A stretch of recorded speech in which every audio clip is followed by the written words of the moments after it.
En termes de coopération économique et commerciale, malgré l'impact de la pandémie et l'environnement difficile de développement économique international, la coopération Chine-Afrique basée sur l'initiative La ceinture et la route progresse encore.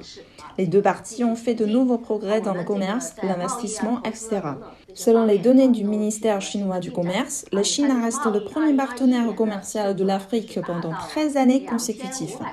En 2021, le volume des échanges entre la Chine et l'Afrique a atteint 254,289 milliards de dollars, soit une augmentation de 35,3% en glissement annuel. Le record n'est pas facile à réaliser. Force est de constater que la Chine a fait des efforts inlassables pour importer des produits agricoles en provenance d'Afrique et du coup aider l'Afrique à promouvoir les exportations. Par exemple, la Chine cherche à organiser périodiquement l'exposition économique et commerciale Chine-Afrique à Changsha, chef-lieu de la province du Hunan. Au premier semestre 2022, le volume des échanges commerciaux entre la Chine et l'Afrique a atteint 137,4 milliards de dollars, soit une augmentation de 16,6% en glissement annuel, dont 60,6 milliards de dollars importés d'Afrique par la Chine, soit une hausse de 19,1% en glissement annuel.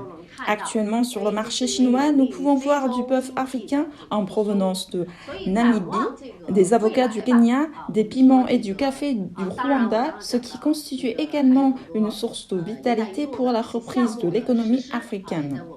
Bien sûr, il ne manque pas de bon nombre de projets dans le cadre de la ceinture et la route qui se déroulent régulièrement bien.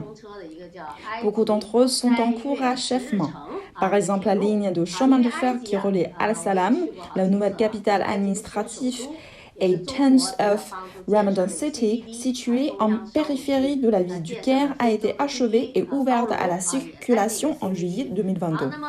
En fait, je suis également allée plusieurs fois en Égypte, où le plus haut gratte-ciel d'Afrique est construit par une société chinoise. Étant donné que le gouvernement égyptien se déplacera à la nouvelle capitale administrative, un grand nombre d'employés et de fonctionnaires pourront donc profiter de la nouvelle ligne LRT 10 Ramadan pour faire la navette, de sorte que ce chemin de fer allégera la pression du trafic et apportera une grande contribution au développement de la nouvelle capitale administrative de l'Égypte.